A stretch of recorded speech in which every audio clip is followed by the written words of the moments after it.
Hello friends, this is Ankur Vasne and I am back with Vasne coaching classes.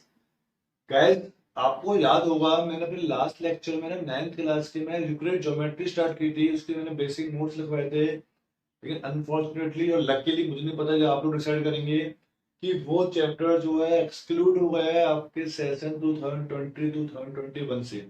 ठीक है, तो इसलिए मैंने उसको रोक दिया क्योंकि फालतू में इस वक्त वीडियो बना रहा हूँ तो आप लोगों के लिए बना रहा हूँ। वो मैं वीडियो जब मैं फ्री होऊंगा तब उस चैप्टर को कंप्लीट कर लूंगा।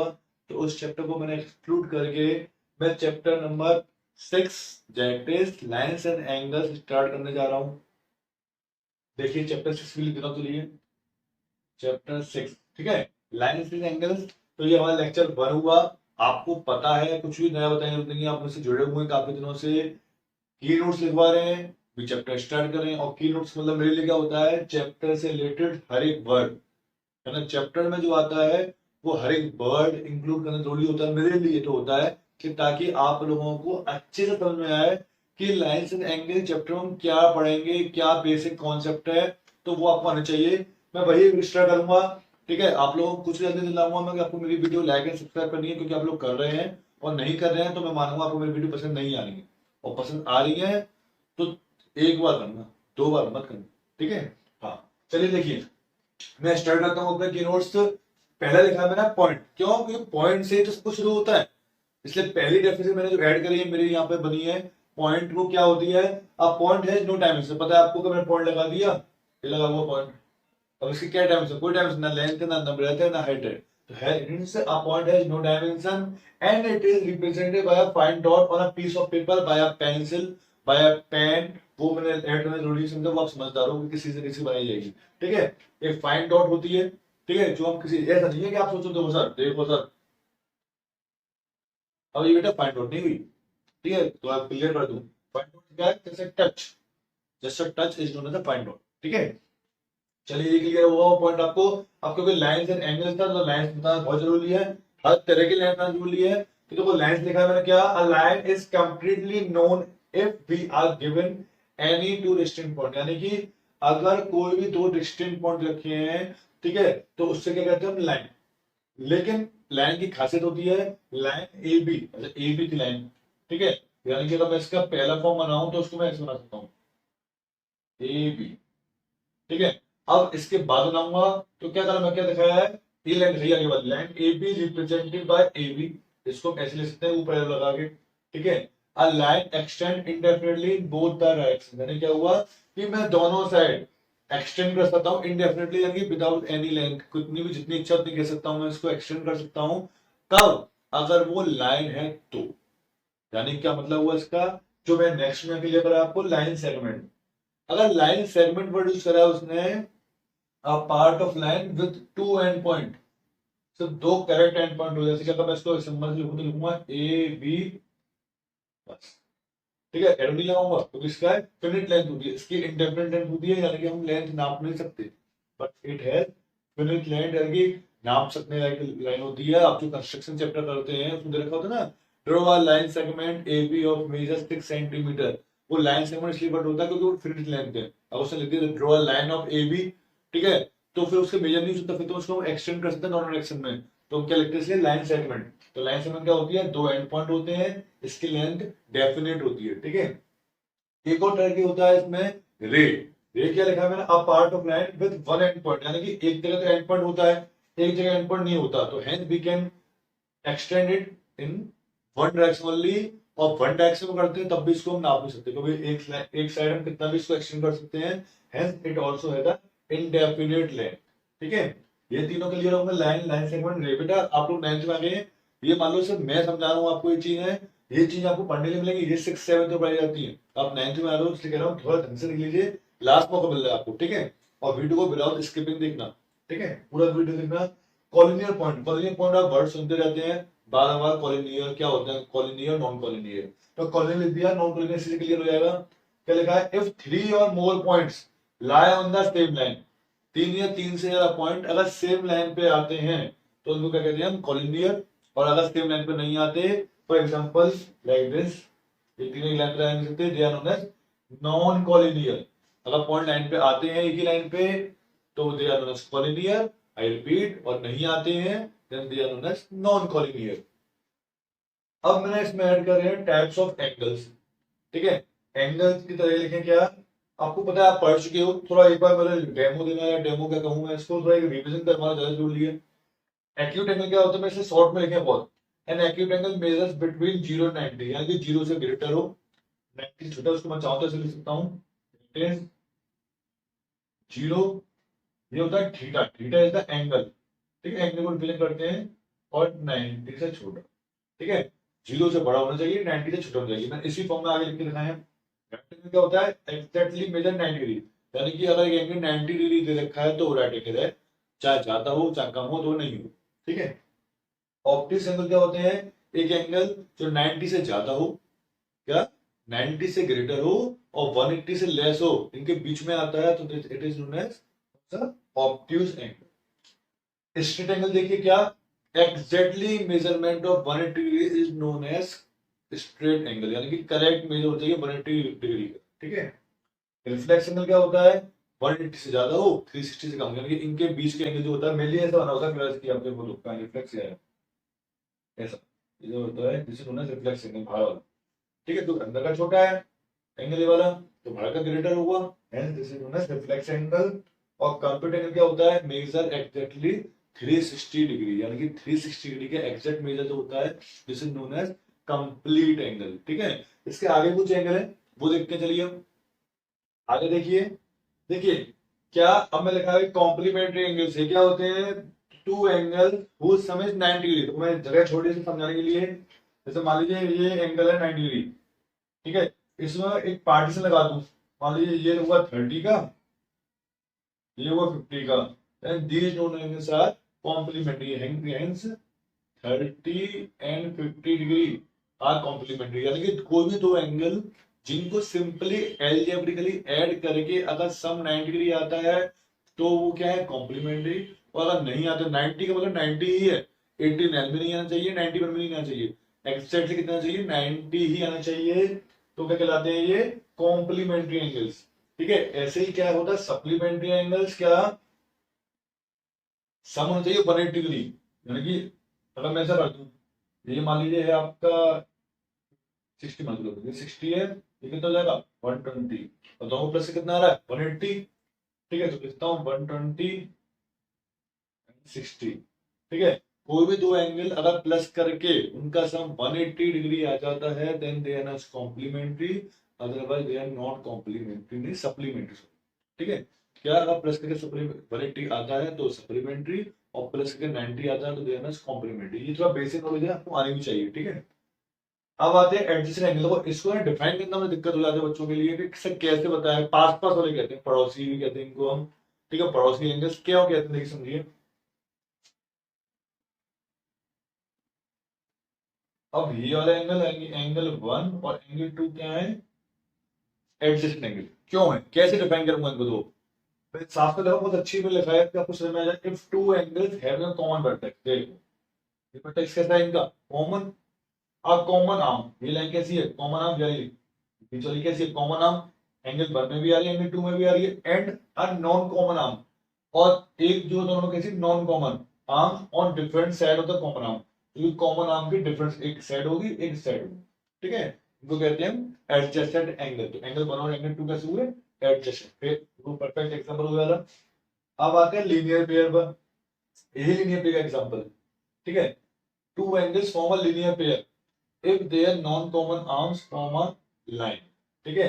क्या जो नॉन कॉमन आर्म है अगर ये सीधी है, ये लाइन बनानी है, यानी कि अगर मैं इस फिगर को ऐसा ऐसा ऐसा कर दूं तो नहीं बनेगी, क्यों, क्योंकि दोनों लाइन नहीं बनानी है, ये नहीं हुए, ठीक है। लेकिन ये एग्जांपल बिल्कुल एक्यूरेट एग्जांपल इसका लीनियर पेयर का, क्या अगर दो एंगल जो है वो, ठीक है, उनका सम 180 हो, और जो अपोजिट आर्म थी यानी कि नॉन कॉमन आर्म थी वो एक सिंगल लाइन बना रही है, this is known as linear pair.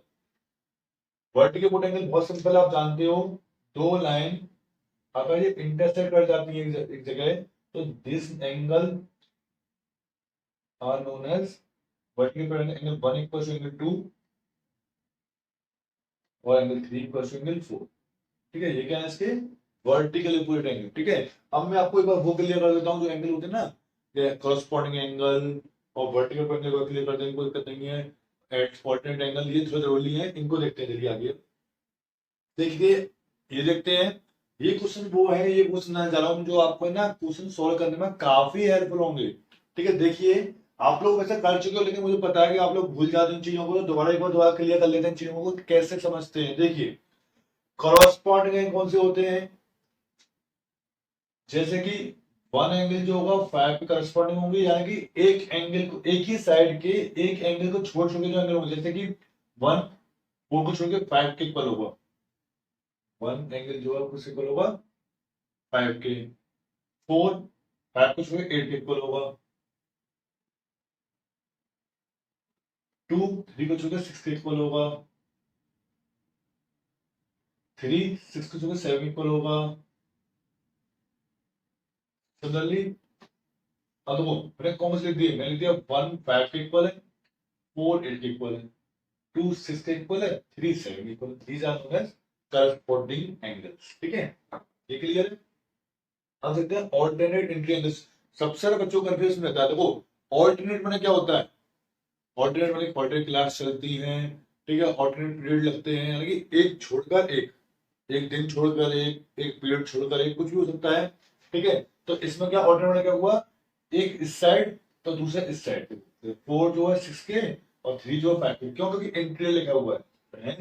Angle 4 जो है वो इक्वल हो जाएगा एंगल 6 के, और एंगल 5 जो है वो इक्वल हो जाएगा एंगल 3 के। These are known as alternate interior angles. और एक्सटीरियर की बात आ जाएगी, एंगल 1 जो है वो एंगल 7 के, और एंगल 2 जो है वो एंगल 8 के, ये एक्सटीरियर हो गई। अब आती है interior angles on the same side of transversal, क्योंकि सेम ट्रांसवर्सल के सेम साइड पे हो।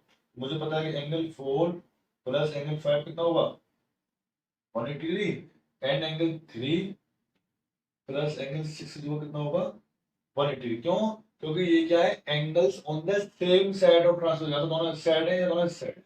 ठीक है, तो मैंने आपको क्या बताया अभी, मैंने आपको बताया करस्पॉन्डिंग एंगल्स, मैंने आपको बताया alternate entry angles, alternate exterior angles, adjacent angles.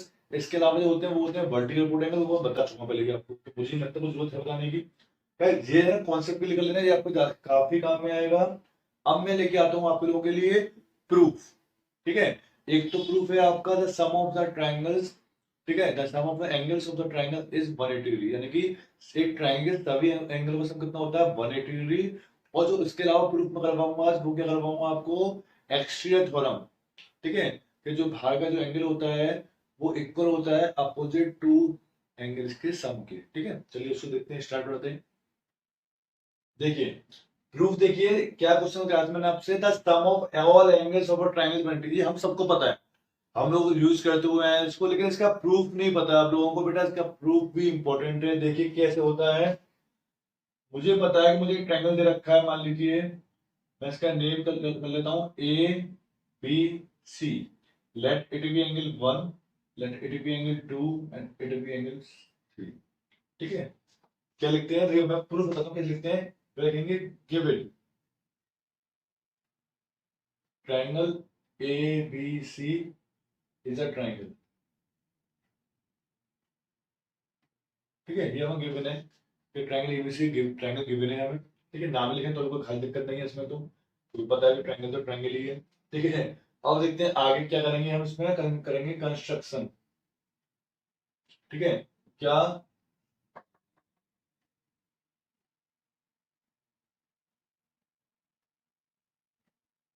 फिर लिखेंगे draw a line segment, line draw line, ठीक है, M N parallel to BC.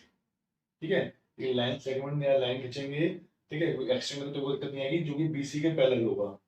ये क्लियर हुआ आप लोगों को। अब टू प्रूव, टू प्रूव क्या है कि angle A plus angle B plus angle C equal कितना प्रूव करना है मुझे 180 डिग्री। ठीक है, मैं अपने आसानी के लिए एंगल 4 ये मान लेता हूँ, एंगल 5 ये मान लेता हूँ। ठीक है बेटा, ये एंगल जो माने मैंने ये अपने इसलिए माने तो मुझे एंगल का नाम नहीं लेना पड़ेगा, angle M A B, angle B A C, थोड़ा टाइम ज्यादा वेस्ट होगा हम लोगों का, इसलिए मैंने आसानी के लिए एंगल मान लिया। आप नहीं मानना चाहते तो मत मानना, कोई दिक्कत नहीं है इससे हमें। अब मैं आता हूँ मेनली प्रूफ पर, क्या लिखेंगे, M N is parallel to B C, तो एंगल 4 जो है एंगल 2 इक्वल हो जाएगा,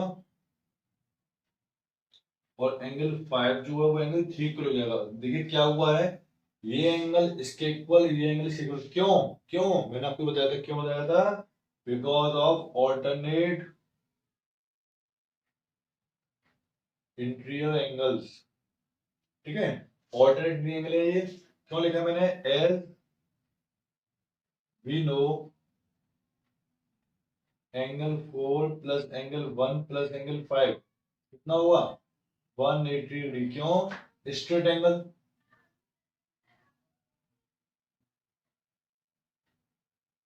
क्यों स्ट्रेट एंगल हमें दिख रहा है, सीधी लाइन बनी हुई है, तीनों से कितना हुआ, 180 डिग्री। एंगल 4 से इक्वल होता है एंगल 2 के, एंगल 1 ऐसा का ऐसे ही, और एंगल 5 से इक्वल होता है एंगल 3 के। क्या लिखेंगे, यूजिंग इक्वेशन 1 एंड 2। मैंने क्या करा, मैंने कर दिया रिप्लेस, एंगल 4 तो 2 इक्वल था, तो 4 को मैंने यहाँ से कैंसिल कर दिया और क्या लिख दिया यहाँ पे एंगल 2। तो मैंने एंगल 5 3 के इक्वल था, तो एंगल 5 को कैंसिल करके लिख दिया, रिप्लेस करके लिख दिया 3। इसको मैं थोड़ा और कर देता हूँ, तो क्या हुआ, angle 1 plus angle 2 plus angle 3 equals to 180 degree. लेकिन हमसे ना ये नहीं पूछा था angle 1 plus angle 2 plus angle 3, हम लिख के कैसे दिखाएंगे, एंगल ए प्लस का sign plus angle B plus angle C equals to 180 degree, hence proved. एस क्लियर होगा, मुझे नहीं लगता वो दिक्कत आएगी आपको। ठीक है, मैं बिना टाइम वेस्ट करे इसका जो नेक्स्ट बताया था दूसरा वाला एक्सट्रीयर थ्योरम वो बताता हूँ। देखिए क्या थ्योरम दी जाती है मैंने आपको, if a side of a triangle, देखो अब मैं बना के बताता हूँ क्या कहना चाह रहे हैं इस स्टेटमेंट में हम, ये आपकी बुक की थ्योरम है, ठीक है बेटा, जैसे थ्योरम है ना, if a side of triangle, अब तीन साइड ऑफ ट्रायंगल की, if a side of triangle is produce, एक किसी भी साइड, इसको इसको इसको किसी को प्रोड्यूस कर लीजिए, आपको आपकी इच्छा है, मान लीजिए ट्रायंगल था ए बी सी, तो ये हो गया आपका डी।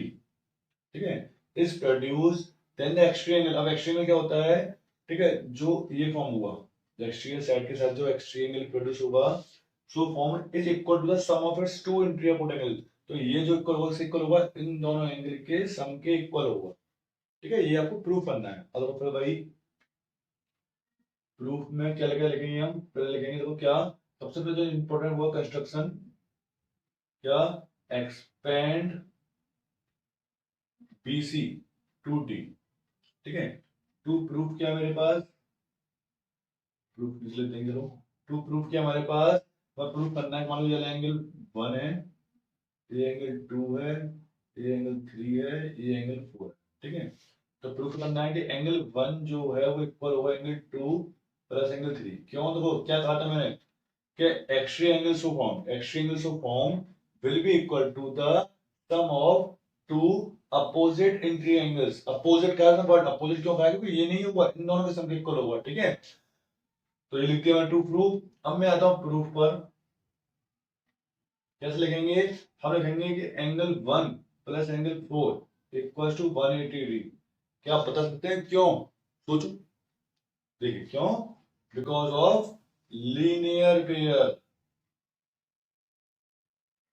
याद है ना, दो एंगल में बताया था मैं आपको कि एक स्ट्रेट लाइन हो, अपवर्ड वर्टेक्स जो होता है वो एक लाइन बनाते हैं। ठीक है, इनका सम कितना होता है 180 डिग्री, ये लिख दिया मैंने। And angle 2 plus angle 3 plus angle 4 equals to 180 degree. क्यों, सम ऑफ ऑल एंगल्स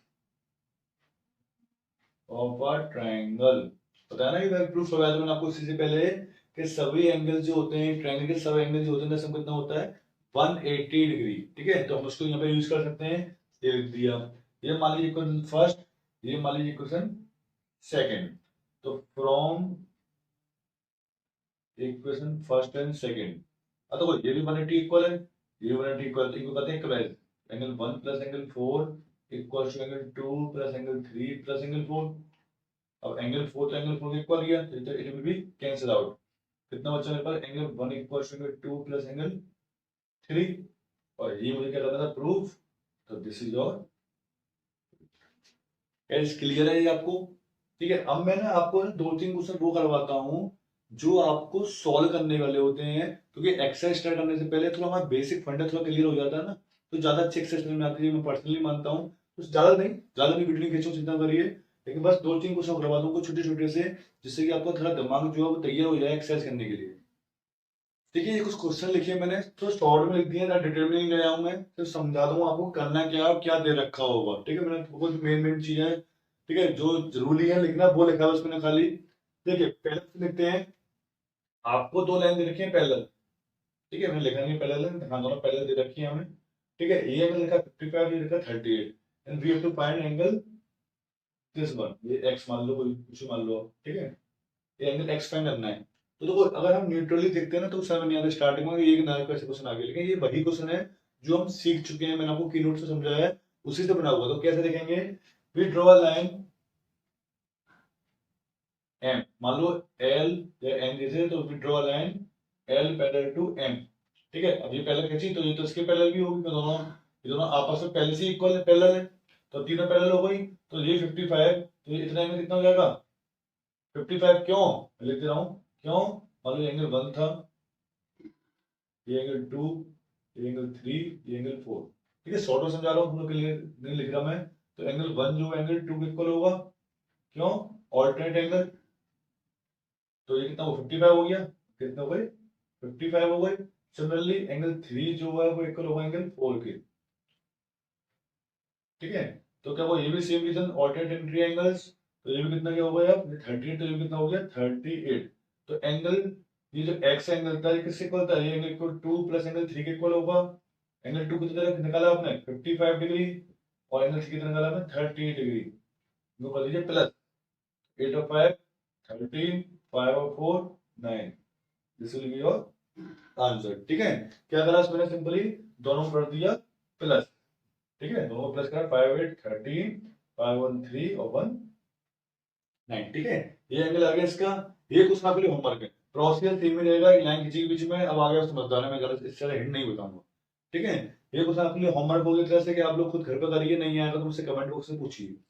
इस पर लौट के आता हूँ, ये कुछ और सिंपल है, लेकिन थोड़ा सा ट्विस्ट दे दिया मैंने। क्या, आपको एंगल दे रखे हैं, 3 दे रखा है 61, और 7 दे रखा है 118।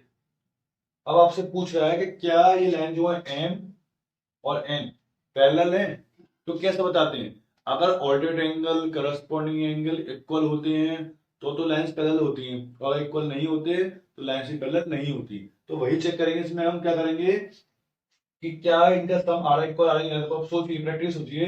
ये 61 है, ठीक है, बहुत से तरीके, एक तरीका लेंगे, ये 61 है तो मैं एंगल निकाल लूं। ठीक है, चलो ऐसा करते हैं, ये 61 सिंपल लिखते हैं, ये 61 है तो एंगल 3 जो है एंगल 8 के इक्वल होगा, क्यों, करस्पॉन्डिंग एंगल।